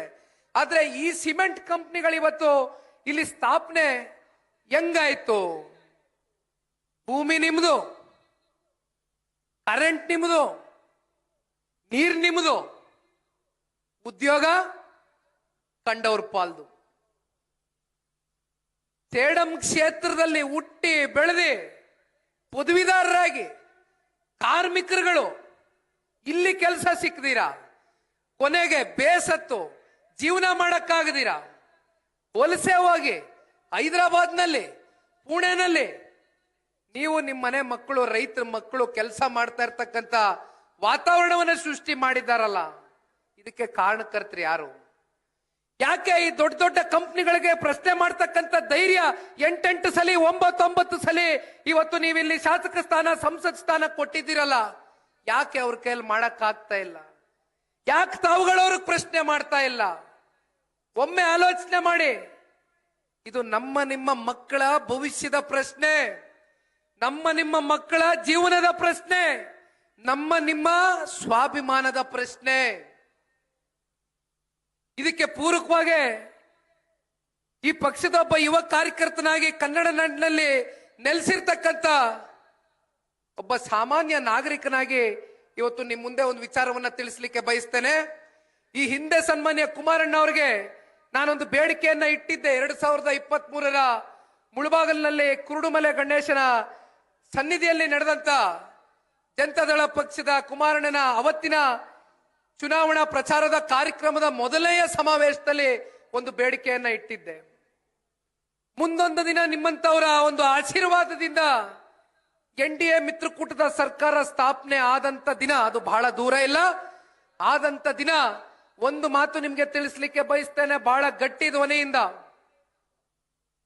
ನಮ್ಮ ಸ್ಥಳೀಯವಾಗಿ ಜನಿಸಿರ್ತಕ್ಕಂಥ ಮಧ್ಯಮ ವರ್ಗದ ಮಕ್ಕಳಿಗೆ, ರೈತರ ಮಕ್ಕಳಿಗೆ, ಕೂಲಿ ಕಾರ್ಮಿಕರ ಮಕ್ಕಳಿಗೆ, ಧ್ವನಿ ಇಲ್ಲದೆ ಇರತಕ್ಕಂತ ಮಕ್ಕಳುಗಳಿಗೆ ಕನಿಷ್ಠ ಪಕ್ಷ ಕಡ್ಡಾಯವಾಗಿ ಸರ್ಕಾರದ ಕಡೆಯಿಂದ ಒಂದು ಹೊಸ ಕಾನೂನನ್ನ ಜಾರಿ ಮಾಡೋಣ. 50% ಇಲ್ಲಿರ್ತಕ್ಕಂಥ ಸ್ಥಳೀಯರಿಗೆ ಉದ್ಯೋಗದ ಅವಕಾಶಗಳು ಕಂಪ್ನಿಗಳು ಕೊಡ್ಲಿಲ್ಲ ಅಂತಕ್ಕಂಥದ್ದಾದ್ರೆ ಅಂತ ಕಂಪ್ನಿಗಳ ಅವಶ್ಯಕತೆ ಸೇಡಂ ನಗರಕ್ಕಾಗ್ಲಿ ಅಥವಾ ಕಲಬುರಗಿ ಜಿಲ್ಲೆಗಾಗ್ಲಿ ಇದರಿಂದ ಯಾರಿಗೂ ಕಿಂಚಿತ್ತು ಪ್ರಯೋಜನ ಆಗದೆ ಇರ್ತಕ್ಕಂಥದ್ದು. ಯಾಕೆಂದ್ರೆ ನಾನು ಹೇಳಿದೆ, ಭೂಮಿ ಕೊಟ್ಟಿದ್ದೀರಿ, ಕರೆಂಟ್ ಕೊಟ್ಟಿದ್ದೀರಿ, ನೀರು ಕೊಟ್ಟಿದ್ದೀರಿ, ನಿಮ್ ಭೂಮಿ ಕಿತ್ಕೊಂಡವ್ರೆ, ಫಲವತ್ತಾದಂತ ಭೂಮಿ, ವ್ಯವಸಾಯ ಮಾಡ್ತಕ್ಕಂಥ ಜಮೀನು ನೂರಾರು ವರ್ಷಕ್ಕೆ ಲೀಸ್ಗಾಗಿ ಕೊಟ್ಟಿದ್ದೀರೋ, ಮಾರಿದ್ದೀರೋ, ಒಟ್ಟಿನಲ್ಲಿ ಭೂಮಿ ಕೊಟ್ಟಿದ್ದೀರಿ. ಅದಕ್ಕೆ ಪೂರಕವಾಗಿ ನಿಮಗ್ ಸಿಕ್ತಂತ ಪ್ರತಿಫಲ ಏನು? ನಿಮಗ್ ಸಿಕ್ಬೇಕಾಗಿರ್ತಕ್ಕಂಥ ಪ್ರತಿಫಲ ಏನು? ಕನಿಷ್ಠ ಪಕ್ಷ ಗೌರವಯುತವಾಗಿ ಸ್ವಾಭಿಮಾನದಿಂದ ಸ್ವಾವಲಂಬಿಗಳಾಗಿ ದುಡಿತಕ್ಕಂಥದಕ್ಕೆ, ದುಡಿತಕ್ಕಂಥ ಕೈಗಳಿಗೆ, ಚಿಕ್ಕ ವಯಸ್ಸಿನ ಯುವಕರಿಗೆ, ನನ್ನ ಅಣ್ಣ ತಮ್ಮಂದ್ರಿಗೆ, ನನ್ನ ಅಕ್ಕ ತಂಗಿಯರಿಗೆ ಒಂದು ಉದ್ಯೋಗ ಸೃಷ್ಟಿ ಮಾಡ್ತಕ್ಕಂಥದ್ದಕ್ಕೆ ಇಲ್ಲಿಯವರೆಗೂ ಕಾಂಗ್ರೆಸ್ನ ಈ ರಾಜ್ಯ ಸರ್ಕಾರದ ಕೈನಲ್ಲಿ ಆಗ್ತಾ ಇಲ್ಲ ಅಂತಕ್ಕಂಥದ್ದಾದ್ರೆ ಇಂಥ ಕಾಂಗ್ರೆಸ್ನ ಜನಪ್ರತಿನಿಧಿಗಳು ನಿಜವಾಗ್ಲೂ ಕೂಡ ಕಲಬುರಗಿ ಜಿಲ್ಲೆಯ ಅಭಿವೃದ್ಧಿಗೆ ಪೂರಕವಾಗಿ ಚಿಂತನೆ ಮಾಡ್ತಾ ಇದ್ದಾರ, ಹೆಜ್ಜೆಯನ್ನ ಇಡ್ತಾ ಇದ್ದಾರ? ದಯಮಾಡಿ ನಾವು ನೀವೆಲ್ಲರೂ ಕೂತು ಒಮ್ಮೆ ಆಲೋಚನೆ ಮಾಡಬೇಕಾಗ್ತದೆ. ಮತ್ತು ಸಿಸಿಐ ಬಗ್ಗೆ ಈಗ ತಾನೇ ನಾನು ಪತ್ರಿಕಾಗೋಷ್ಠಿ ನಡೆಸಬೇಕಾದ್ರೆ ಹೇಳಿದೆ, ನನಗೆ ಗೊತ್ತಿದೆ ಹೆಚ್ಚು ಕಮ್ಮಿ 1200 ಎಕರೆಯಷ್ಟು ಜಮೀನಿನ ಹೊಂದಿರತಕ್ಕಂಥ ಜಾಗ ಬಹಳ ಅಚ್ಚುಕಟ್ಟಾಗಿ ದೊಡ್ಡ ಮಟ್ಟದಲ್ಲಿ ಸಾವಿರಾರು ಕುಟುಂಬಕ್ಕೆ ದಾರಿದೀಪವಾಗಿತ್ತು. ಆದ್ರೆ ಹಲವಾರು ವರ್ಷಗಳಿಂದ ಡಿಸ್ಇನ್ವೆಸ್ಟ್ಮೆಂಟ್ ಆಗಿ ಅದು ಸಂಪೂರ್ಣವಾಗಿ ಮುಚ್ಚಾಕ್ ಹೋಗಿದೆ. ಇದು ಸನ್ಮಾನ್ಯ ಕುಮಾರಣ್ಣ ಅವರ ಹತ್ರ ಇವತ್ತು ಬೆಳಗ್ಗೆನೂ ಕೂಡ ನಾನು ಚರ್ಚೆ ಮಾಡಿದೆ. ನಾನು ಬಾಲರಾಜ್ ಗುತ್ತೇದಾರ್ ಅವ್ರ ಬಗ್ಗೆ ಈ ವಿಚಾರದಲ್ಲಿ ನಿಮ್ಗೊಂದು ಮಾತನ್ನ ತಿಳಿಸ್ಲಿಕ್ಕೆ ಬಯಸ್ತೇನೆ. ನೋಡಿ, ಆ ವ್ಯಕ್ತಿ ಸೋತಿರ್ಬೋದು, 21,000 ವೋಟ್ ತಗೊಂಡೆ ಅಂತ ಮನೇಲಿ ಕೂತಿಲ್ಲ. ಅವರು ಡೆಲ್ಲಿಗೆ ಬಂದಾಗೆಲ್ಲ ಕೂಡ ಅಣ್ಣ ಯಾಗಾದ್ರೂ ಮಾಡಿ ಕುರ್ಕುಂಟೆ ಭಾಗದಲ್ಲಿ ಸಿಸಿಐನ ಮತ್ತೆ ಹೇಗಾದ್ರೂ ಮಾಡಿ ಪುನಶ್ಚೇತನ ಮಾಡಿ ಪ್ರಾರಂಭ ಮಾಡಬೇಕು. ಯಾವ ರೀತಿ ನೀವು RINL ಸ್ಟೀಲ್ ಪ್ಲಾಂಟ್ ವೈಜಾಗ್ ನಲ್ಲಿ ಒಂದು ದೃಢ ತೀರ್ಮಾನವನ್ನ ತಗೊಂಡ್ರಿ, ಕೇಂದ್ರದಲ್ಲಿ ಇರ್ತಕ್ಕಂಥ ಫೈನಾನ್ಸ್ ಮಂತ್ರಿಗಳು ನಿರ್ಮಲಾ ಸೀತಾರಾಮನ್ ಜಿ ಅವ್ರ ಜೊತೆ ಕೂತ್ ಚರ್ಚೆ ಮಾಡಿದ್ರಿ. ಆಂಧ್ರದ ಚಂದ್ರಬಾಬು ನಾಯ್ಡು ಅವರು ಮುಖ್ಯಮಂತ್ರಿಗಳು ನೀವು ಸೇರಿ 11,500 ಕೋಟಿ ಹಣವನ್ನ ಹೂಡಿಕೆ ಮಾಡಿ ಮತ್ತೊಮ್ಮೆ ನೀವು ಮರುಜೀವವನ್ನ ತುಂಬಿಸಿ 30,000 ಹೆಚ್ಚು ಕುಟುಂಬ ಇವತ್ತು ಆಂಧ್ರದಲ್ಲಿ ಸನ್ಮಾನ್ಯ ಕುಮಾರಣ್ಣ ಅವರ ಕಟೌಟ್ಗೆ ಹಾಲಿನ ಅಭಿಷೇಕವನ್ನ ಮಾಡದಂತದ್ನ ನಾವು ನೋಡಿದ್ದೇವೆ. ಅಂತದ್ರಲ್ಲಿ ಕನ್ನಡ ನಾಡಿನಲ್ಲಿ ಹುಟ್ಟಿ ಒಬ್ಬ ರೈತನ ಮಗ ಇವತ್ತು ಸೇಡಂ ಕ್ಷೇತ್ರದಲ್ಲಿ ಇವತ್ತೇನು ಅವ್ರಿಗೆ ಇರ್ತಕ್ಕಂಥ ಮಾಹಿತಿ ಇದೆ, ಆ ಮಾಹಿತಿಯನ್ನ ಸಂಪೂರ್ಣ ವಿವರವನ್ನ ಇವತ್ತು ಬಾಲರಾಜ್ ಗುತ್ತೇದಾರ್ ಅವರು ಮತ್ತೆ ತಾಲೂಕಿನ ಅನೇಕ ಜನ ಪ್ರಜ್ಞಾವಂತರು, ವಿದ್ಯಾವಂತರು ಸನ್ಮಾನ್ಯ ಕುಮಾರಣ್ಣ ಅವರ ಬಳಿ ಡೆಲ್ಲಿಗೆ ಹೋಗಿ 2 ರಿಂದ 3 ಸಲ ಅರ್ಜಿಯನ್ನ ಕೊಟ್ಟು ಬಂದಿದ್ದಾರೆ. ಇದು ಕುಮಾರಣ್ಣ ಅವರ ತಲೆನಲ್ಲಿದೆ. ನೋಡೋಣ ಇದನ್ನ ಯಾವ ರೀತಿ ಖಾಸಗೀಕರಣಕ್ಕೆ ಕೊಡಬೇಕಾಗ್ತದೋ ಅಥವಾ ಮತ್ತೆ ಏನಾದ್ರೂ ಇನ್ವೆಸ್ಟ್ಮೆಂಟ್ ಮಾಡ್ತಕ್ಕಂಥದಕ್ಕೆ ಕೇಂದ್ರ ಸರ್ಕಾರ ಯಾವ ರೀತಿ ಸಹಕಾರ ಕೊಡಬಹುದು ಅಂತಕ್ಕಂಥದ್ನ ನಾವು ಕಾದು ನೋಡೋಣ. ಯಾಕೆಂದ್ರೆ ನನಗೆ ಮಾಧ್ಯಮದವ್ರು ಕೇಳ್ತಾ ಇದ್ರು, ನಿಮ್ಗೆ ವಿಚಾರ ಗೊತ್ತಿರುತ್ತೆ, ಇನ್ನೊಂದ್ ಸ್ವಲ್ಪ ಸ್ಪಷ್ಟವಾಗಿ ಹೇಳಿ ಅಂತ. ಆದ್ರೆ ನಾನು ಮಾಧ್ಯಮದವ್ರಿಗೊಂದು ಮಾತು ಹೇಳಿದೆ. ನಮ್ಮ ತಂದೆಯವರು ಈ ರಾಜ್ಯದಲ್ಲಿ 2 ಬಾರಿ ಮುಖ್ಯಮಂತ್ರಿ ಆಗಿದ್ರು. 2 ಬಾರಿ ಮುಖ್ಯಮಂತ್ರಿಗಳಾದಂತ ಸನ್ಮಾನ್ಯ ಕುಮಾರಣ್ಣ ಅವರು ಯಾವತ್ತೂ ಕೂಡ ಕುಮಾರಣ್ಣ ಅವರು ನಿಖಿಲ್ ಕುಮಾರಸ್ವಾಮಿ ಕೈಗೆ ಪೆನ್ನು ಪೇಪರ್ ಕೊಡ್ಲಿಲ್ಲ. ನಾನು ಹೋಗಿ ಪೆನ್ ಕೇಳಲಿಲ್ಲ. ಕುಮಾರಣ್ಣ ಅವರ ಸೈನು ಯಾವತ್ತಿಗೂ ಕೂಡ ಮಾರಾಟಕ್ಕಿಡ್ಲಿಲ್ಲ. ಬದಲಾಗಿ ನಾಡಿನ 7.5 ಕೋಟಿ ಕನ್ನಡಿಗರ ಪರವಾಗಿ ಆ ಪೆನ್ನು ಕೆಲಸ ಮಾಡ್ತು. ಹಾಗಾಗಿ ನನಗೆ ಪ್ರಶ್ನೆ ಕೇಳಿದಾಗ ನಾನು ಒಂದು ಮಾತು ಹೇಳಿದೆ, ಇಲಾಖೆ ಕುಮಾರಣ್ಣ ಅವ್ರದ್ದು, ಮಂತ್ರಿಗಳು ಕುಮಾರಣ್ಣ ಅವರು, ಕೇಂದ್ರದಲ್ಲಿ ಸಚಿವರಾಗಿರ್ತಕ್ಕಂಥದ್ದು ಕುಮಾರಣ್ಣ ಅವರು, ಅವ್ರ ಗಮನಕ್ಕೆ ತಗೊಂಬಂದಿದ್ದೀರಿ. ಮುಂದೆ ಇದನ್ನ ಯಾವ ರೀತಿ ನಿಮ್ ಪರವಾಗಿ ಹೋರಾಟ ಕಟ್ಟಿ ಇದಕ್ಕೆ ಯಾವ ರೀತಿ ಒಂದು ರೂಪ ಕಲ್ಪಿಸಬಹುದು ಅಂತದ್ರ ಬಗ್ಗೆ ಆಲೋಚನೆ ಮಾಡೋಣ ಕೂತು. ನಾನು ಕೂಡ 1-2-3 ವಿಚಾರಗಳನ್ನ ಕುಮಾರಣ್ಣ ಅವ್ರಿಗೆ ಇದನ್ನ ಮುಂದಿಟ್ಟು ಗಂಭೀರವಾಗಿ ಮಾತನಾಡ್ತೇನೆ. ಅದನ್ನ ಹೊರತುಪಡಿಸಿ ನಾನು ಮಂತ್ರಿ ರೀತಿ ನಿಮಗೆ ನಿಂತು ಹೇಳಿಕೆಗಳು ಕೊಡಕ್ಕಾಗೋದಿಲ್ಲ, ದಯಮಾಡಿ ಕ್ಷಮೆ ಇರಲಿ ಅಂತಕ್ಕಂಥದ್ದು ಹೇಳಿದೆ. ಇನ್ನೊಂದು ವಿಚಾರ, ತಾವೆಲ್ಲ ಕೂಡ ಯಾವಾಗ್ಲೂ ಮಾತನಾಡ್ತಾ ಇರ್ತೀರಿ, ರೈತರ ಬಗ್ಗೆ ಜನತಾದಳ ಪಕ್ಷಕ್ಕಾಗ್ಲಿ ಅಥವಾ ಒಂದು ಸಣ್ಣ ರೈತ ಕುಟುಂಬದಲ್ಲಿ ಜನಿಸಿರ್ತಕ್ಕಂಥ ದೇವೇಗೌಡರಿಗಾಗ್ಲಿ ಅವರ ಸುಪುತ್ರರು ಸನ್ಮಾನ್ಯ ಕುಮಾರಣ್ಣ ಅವ್ರಿಗಾಗ್ಲಿ ಮೊದಲನೇ ಬಾರಿಯೂ ಕೂಡ ಬಂಡಪ್ಪಣ್ಣ ಅವ್ರು ಹೇಳ್ತಾ ಇದ್ರು, ನಾನು ಕೃಷಿ ಸಚಿವ ಮೊದಲನೇ ಬಾರಿ ಕುಮಾರಣ್ಣ ಅವ್ರು ಮುಖ್ಯಮಂತ್ರಿ ಇದ್ದಾಗ ಅಂತ. ಎರಡನೇ ಬಾರಿ ಮುಖ್ಯಮಂತ್ರಿ ಇದ್ದಾಗ ನಾನು ಕೋಆಪರೇಟಿವ್ ನ ಸಚಿವ ಆಗಿದ್ದೆ ಅಂತಕ್ಕಂಥದ್ನ ಸ್ಮರಿಸ್ಕೊಂಡು ಒಂದ್ ಮಾತನ್ನ ಹೇಳ್ತಾ ಇದ್ರು. ಎರಡೂ ಬಾರಿಯೂ ಕೂಡ ಸನ್ಮಾನ್ಯ ಕುಮಾರಣ್ಣ ಅವರು ರೈತರ ಸಂಪೂರ್ಣ ಸಾಲವನ್ನ ಮನ್ನಾ ಮಾಡಿದ್ರು. ಬಹುಶಃ ಇಡೀ ಭಾರತ ದೇಶದಲ್ಲಿ ರೈತರಿಗೋಸ್ಕರ ಉಸಿರಾಡ್ತಾ ಇರ್ತಕ್ಕಂಥ ಜೀವ ಯಾವ್ದಾದ್ರು ಇದ್ರೆ ಅದು ಒಂದು ದೇವೇಗೌಡರು, ಒಂದು ಕುಮಾರಣ್ಣ ಅವರು ಅಂತಕ್ಕಂಥದ್ನ ಅನೇಕ ಸಂದರ್ಭದಲ್ಲಿ ಸಾಬೀತು ಮಾಡಿದ್ದೇವೆ. ಅವರ ಸುದೀರ್ಘವಾದಂತ ಈ ರಾಜಕಾರಣದ ಪಯಣದಲ್ಲಿ ರೈತರ ಬಗ್ಗೆ ಅವ್ರಿಗಿರ್ತಕ್ಕಂಥ ಕಾಳಜಿ ಮತ್ತೆ ಬದ್ಧತೆಯನ್ನ ನನ್ನ ಚಿಕ್ಕ ವಯಸ್ಸಿನಿಂದ ನಾನು ನೋಡ್ಕೊಂಡು ನನಗೂ ಕೂಡ ರಕ್ತಗತವಾಗಿ ಮೈಲ್ಗೆ ರೂಢಿಸ್ಕೊಂಡಿರ್ತಕ್ಕಂಥ ವಿಚಾರ. ಬಹುಶಃ ಮೊನ್ನೆಯ ಕಳೆದ ವರ್ಷ ನಡೆದಂತ ಒಂದು ಘಟನೆ ಏನಿತ್ತು, ಅತಿವೃಷ್ಟಿಯಾಗಿ ಬಂಡಪಣ್ಣ ಅವರ ಬಿದರ್ನಲ್ಲಿ ಅನೇಕ ಜನ ರೈತರು ಆ ಭಾಗದಲ್ಲಿ ಬೆಳೆಯನ್ನ ಏನ್ ಬೆಳೆದಿದ್ರು, ಆ ಬೆಳೆದ ಬೆಳೆ ಧಾರಾಕಾರವಾಗಿ ಪ್ರಕೃತಿಯ ವಿಕೋಪಕ್ಕೆ ಮಳೆ ಬಂದು ಸಂಪೂರ್ಣವಾಗಿ ಬೆಳೆ ನಾಶ ಆಯಿತು. ಆ ಸಂದರ್ಭದಲ್ಲಿ ಬಂಡಪಣ್ಣ ಅವರಿಗೆ ಫೋನ್ ಮಾಡಿದ್ದೆ, ಸೂರ್ಯಕಾಂತ್ ನಾಗಮಾರ್ಪಲ್ಲಿ ಅವರಿಗೆ ಫೋನ್ ಮಾಡಿದ್ದೆ. ಇಬ್ರು ನಾಯಕರುಗಳ ಒಂದು ಸಾರಥ್ಯದಲ್ಲಿ ಅವರ ಸಮ್ಮುಖದಲ್ಲಿ ಹೋಗಿ ರೈತರ ಹೊಲ ಗದ್ದೆಗಳಿಗೆ ಇಳಿದು ಯಾವ ರೀತಿ ಬೆಳೆ ನಾಶ ಆಗಿದೆ ಅಂತಕ್ಕಂಥ ಪರಿಶೀಲನೆಯನ್ನ ಮಾಡಿದ್ವಿ. ಆದ್ರೆ ರಾಜ್ಯ ಸರ್ಕಾರಕ್ಕೆ ಅಲ್ಲಿಂದನೇ ಮಾಧ್ಯಮದ ಮೂಲಕ ಜನತಾದಳ ಪಕ್ಷ ನಾವು ಒಂದು ಕರೆಯನ್ನ ಕೊಟ್ವಿ. ಬಂದ್ರು ಮುಖ್ಯಮಂತ್ರಿಗಳು ಹಲವಾರು ದಿನಗಳ ಬಳಿಕ. ಯಾತಕ್ಕೋಸ್ಕರ ಬಂದ್ರಪ್ಪ ಅಂದ್ರೆ ರಾಜ್ಯ ಸರ್ಕಾರದ ಯಾವುದೋ ಒಂದು ಕಾರ್ಯಕ್ರಮದ ಹಿನ್ನೆಲೆಯಲ್ಲಿ ಆಗಮಿಸಿದ್ರು. ಕೊನೆಗೆ ಅಲ್ಲಿ ಬಂದಂತ ಮುಖ್ಯಮಂತ್ರಿಗಳು ಹಾಗೆ ಮತ್ತೆ ವಾಪಸ್ಸು ಬೆಂಗಳೂರಿಗೆ ತೆರಳಿದ್ರೆ ಬಹುಶಃ ಎಲ್ಲೋ ಒಂದ್ ಕಡೆ ಜನರಾಗ್ಲಿ ಅಥವಾ ಮಾಧ್ಯಮಗಳಲ್ಲಿ ಇನ್ನು ನಾನಾ ರೀತಿಯಾದಂತ ಅಪಸ್ವರಗಳು ಎದ್ದು ಬಿಡುತ್ತೆ ಅಂತ ಸುಮ್ಮನೆ ಕಾಟಾಚಾರಕ್ಕೆ ಬಂದು ಕೊನೆಗೆ 10 ರೂಪಾಯಿ ಪರಿಹಾರ ಘೋಷಣೆ ಮಾಡಲಿಲ್ಲ. 3,000ಕ್ಕೂ ಹೆಚ್ಚು ರೈತರು ಇವತ್ತು ಕನ್ನಡ ನಾಡಿನಲ್ಲಿ ಕಳೆದ 3 ವರ್ಷದಲ್ಲಿ ಆತ್ಮಹತ್ಯೆಗೆ ಶರಣಾಗಿದ್ದಾರೆ. ಅಂತ ರೈತರ ಬಾಳನ್ನ ಹಸಿನಗೊಳಿಸ್ತಕ್ಕಂಥದಕ್ಕೆ ಅಂತ ರೈತ ಧೃತಿಗೆಟ್ಟಂತ ಸಂದರ್ಭದಲ್ಲಿ ಅವನ್ ಬೆಂತಟ್ಟಿ ಸರ್ಕಾರಗಳು ನಾವಿದ್ದೇವೆ ನಿಮ್ಮ ಜೊತೆಯಲ್ಲಿ, ಧೃತಿಗೆಡಬೇಡಿ, ನಿಮ್ಮ ಸಾಲದ ಹೊರೆಯನ್ನ ನಮ್ಮ ಹೆಗಲಿಗೆ ತಗೊಂಡು ನಾವು ತೀರಿಸ್ತೇವೆ ಅಂತಕ್ಕಂಥ ಧೈರ್ಯದ ಗುಂಡಿಗೆಯನ್ನ ಇಟ್ಕೊಂಡು ಹೇಳ್ತಕ್ಕಂಥ ವ್ಯಕ್ತಿ ಕನ್ನಡ ನಾಡಿನಲ್ಲಿ ಇದ್ರೆ ಅದು ಸನ್ಮಾನ್ಯ ಕುಮಾರಣ್ಣ ಅವರು ಒಬ್ಬರೇ. ಹಾಗಾಗಿ ರೈತರೇನಾದ್ರೂ ಉಳಿಬೇಕು ನಮ್ಮ ಕನ್ನಡ ನಾಡಿನಲ್ಲಿ ಅಂದ್ರೆ ಮತ್ತೊಮ್ಮೆ ಸನ್ಮಾನ್ಯ ಕುಮಾರಣ್ಣ ಅವರು ಈ ರಾಜ್ಯದ ಮುಖ್ಯಮಂತ್ರಿಗಳಾಗ್ಬೇಕು ಅಂತಕ್ಕಂಥದ್ದು ನಿಖಿಲ್ ಕುಮಾರಸ್ವಾಮಿ ಹೇಳ್ತಾ ಇಲ್ಲ, ಜನ ಹೇಳ್ತಾ ಇದ್ದಾರೆ. ಯಾಕಿದನ್ನ ಹೇಳ್ತಾ ಇದ್ದೀನಿ ಅಂದ್ರೆ ನಾವು NDA ಮಿತ್ರಕೂಟದ ಭಾಗವಾಗಿದ್ದೇವೆ. ಬಿಜೆಪಿ ಮತ್ತೆ ಜನತಾದಳ ಪಕ್ಷ ರಾಜಕೀಯವಾಗಿ ನಮ್ಮ ಸಿದ್ಧಾಂತಗಳೇ ಬೇರೆ.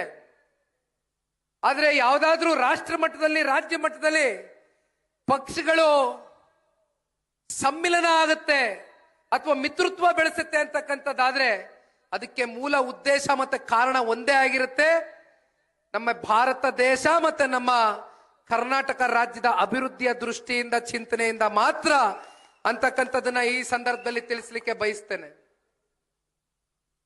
ಬಹಳ ಜನ ನಾನಾ ರೀತಿ ಸಿದ್ಧಾಂತದ ಬಗ್ಗೆ ಮಾತಾಡ್ತಾರೆ. ಸಾಕಷ್ಟು ಇತಿಹಾಸ ನಾವು ಓದಿದೀವಿ, ತಿಳ್ಕೊಂಡಿದೀವಿ. ಉತ್ತರ ಕೊಡೋದಿದ್ರೆ ಬಹಳಷ್ಟು ಉದ್ದುದ್ದ ಕೊಡ್ತೀವಿ. ಯಾವ್ಯಾವ ರಾಜ್ಯದಲ್ಲಿ ಯಾವ್ಯಾವ ಸಂದರ್ಭದಲ್ಲಿ ಯಾವ್ಯಾವ ಪಕ್ಷಗಳು ತಮ್ಮ ಸೈದ್ಧಾಂತಿಕ ನಿಲುವಿನ ಮೇಲೆ ಪಕ್ಷ ಕಟ್ಟಿದ್ರು.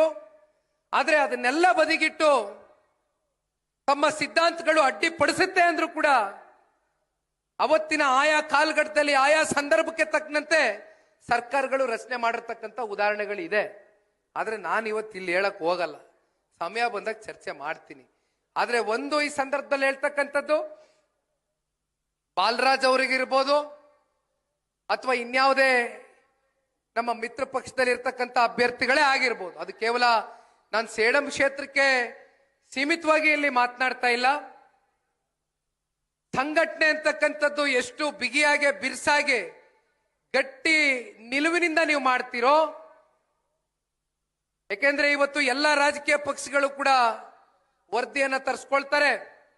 ಕ್ಷೇತ್ರದಲ್ಲಿ ಯಾವ ಅಭ್ಯರ್ಥಿ ಪರವಾದಂತ ಒಲವಿದೆ, ರಾಜ್ಯದಲ್ಲಿ ಯಾವ ನಾಯಕನ ಪರವಾದಂತ ಒಲವಿದೆ ಅಂತಕ್ಕಂಥ ವರದಿ ಜನತಾದಳ ಪಕ್ಷವೂ ಕೂಡ ಪಕ್ಷದ ವರಿಷ್ಠರ ಮಾರ್ಗದರ್ಶನದ ಅಡಿ ಒಂದು ವರದಿಯನ್ನ ತರಿಸ್ತೇವೆ.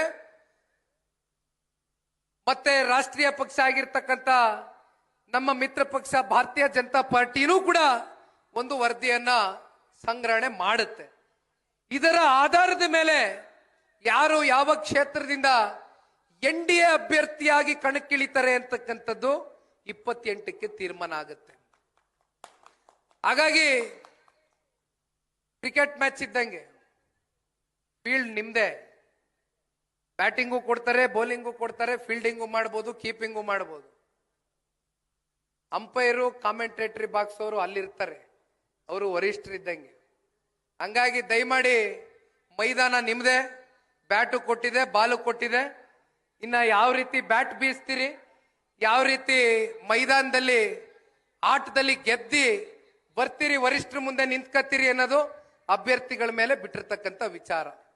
ಇದಕ್ಕಿಂತ ಸೂಕ್ಷ್ಮವಾಗಿ ನಾನು ಇನ್ನೇನು ತಿಳಿಸ್ಲಕ್ಕಾಗೋದಿಲ್ಲ. ದಯಮಾಡಿ ಪಕ್ಷ ಕಟ್ಟೋಣ. ಪಕ್ಷ ಕಟ್ಟತಕ್ಕಂಥದಕ್ಕೆ ನಿಖಿಲ್ ಕುಮಾರಸ್ವಾಮಿ ಈ ಪಕ್ಷದ ಯುವ ಘಟಕದ ರಾಜ್ಯಾಧ್ಯಕ್ಷ, ಸೆಕೆಂಡರಿ ಈ ಪಕ್ಷದ ಒಬ್ಬ ಯುವ ಕಾರ್ಯಕರ್ತನಲ್ಲಿ ನಾನು ಒಬ್ಬ ಕಾರ್ಯಕರ್ತನಾಗಿ ನಿಮ್ಮ ಜೊತೆಯಲ್ಲಿ ಪಕ್ಷ ಕಟ್ಟತಕ್ಕಂಥ ವಿಚಾರದಲ್ಲಿ ದೃಢ ಸಂಕಲ್ಪ ಮಾಡಿ ಬಂದಿದ್ದೇನೆ. ಜನರೊಂದಿಗೆ ಜನತಾದಳ ಮುಗಿದೋಯ್ತು ಅಂತಕ್ಕಂಥ ಭಾವನೆ ಬೇಡ. ಮತ್ತೆ ಇನ್ನು 2 ವರ್ಷ ಇದೆ. ಆ 2 ವರ್ಷದಲ್ಲಿ ಇನ್ನು ಅನೇಕ ಬಾರಿ ಕ್ಷೇತ್ರಕ್ಕೆ ಬರ್ತೇನೆ. ಇದು ನನ್ನ ಪ್ರಥಮ ವಿಸಿಟ್ ಕ್ಷೇತ್ರಕ್ಕೆ. ಹಾಗಾಗಿ ಬಾಲರಾಜ್ ಗುತ್ತೇದಾರ್ ಅವರೇ, ಬೇಸಿಗೆ ಕಾಲ ನಿಮ್ಗೂ ಗೊತ್ತಿದೆ, ಸವಾಲ್ಗಳಿತ್ತು. ಆ ಸವಾಲಿನ ನಡುವೆಯೂ ಕೂಡ ಒಂದು ನಾನು ಗಮನಿಸಿದ್ದು, ಕುರ್ಚಿನಲ್ಲಿ ಯಾರ್ಯಾರು ಬಂದು ಕೂತಿದ್ರು ಆ ಕುರ್ಚಿಲಿ ಕೂತಿರ್ತಕ್ಕಂಥವ್ರು ಅಲ್ಗಾಡಿಲ್ಲ ಅಂದ್ರೆ ಅವರು ಎಷ್ಟು ಜನತಾದಳ ಪಾರ್ಟಿಯ ಗಟ್ಟಿ ಧ್ವನಿಯ ಕಾರ್ಯಕರ್ತರು, ಬಾಲರಾಜ್ ಗುತ್ತೇದಾರ್ ಅವ್ರನ್ನ ಎಷ್ಟು ಮನಸ್ಪೂರ್ವಕವಾಗಿ ಹೃದಯದಿಂದ ಪ್ರೀತಿಸ್ತಾರೆ, ಎಷ್ಟು ಅಭಿಮಾನ ಇಟ್ಕೊಂಡಿದ್ದಾರೆ ಅಂತಕ್ಕಂಥದ್ದು ಸಾಬೀತಾಗಿದೆ. ಧೃತಿಗೆಳೋದು ಬೇಡ. ಇಂಥ 100 ಕಾರ್ಯಕ್ರಮಗಳು ನಿಮ್ಮ ನಾಯಕತ್ವದ ಅಡಿ ಆಗ್ಲಿ.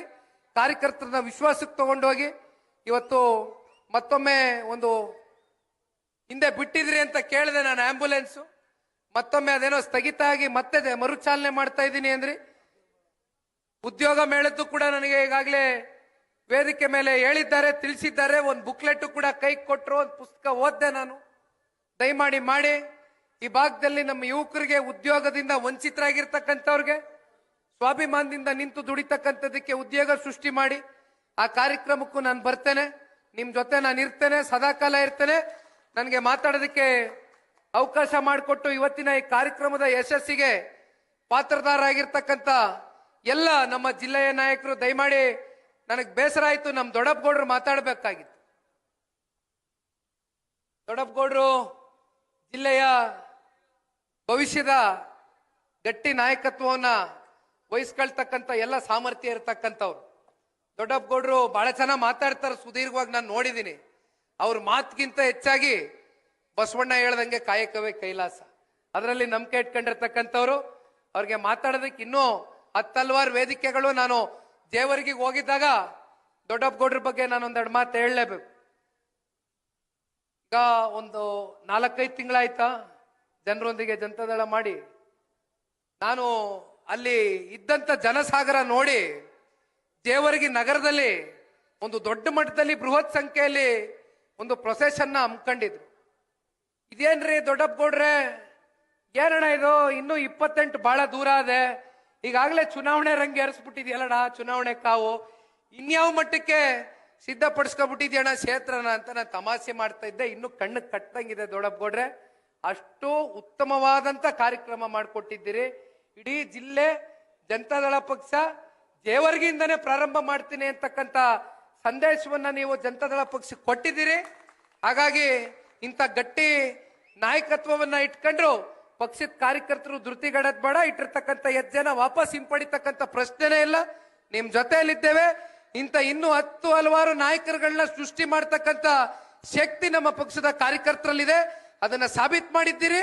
ಜನತಾದಳ ಪಕ್ಷ ಅಂದ್ರೆ ನಾಯಕರನ್ನ ತಯಾರು ಮಾಡ್ತಕ್ಕಂಥ ಕಾರ್ಖಾನೆ ಇದ್ದಂಗೆ. ಶಕ್ತಿ ನಿಮ್ಮಲ್ಲಿದೆ. ಹಾಗಾಗಿ ಇಂದಿನಿಂದ ಸಾಬೀತು ಮಾಡಿದ್ದೀರಿ.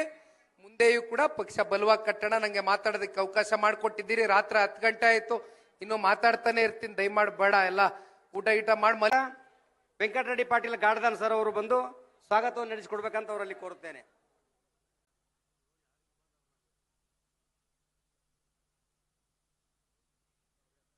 ಜನತಾ ಪರಿವಾರ ನೋಡ್ರ ಬಹಳ ಹಳೇದ, ಆದ್ರೆ ಜನತಾ ದಳ ಸೆಕ್ಯುಲರ್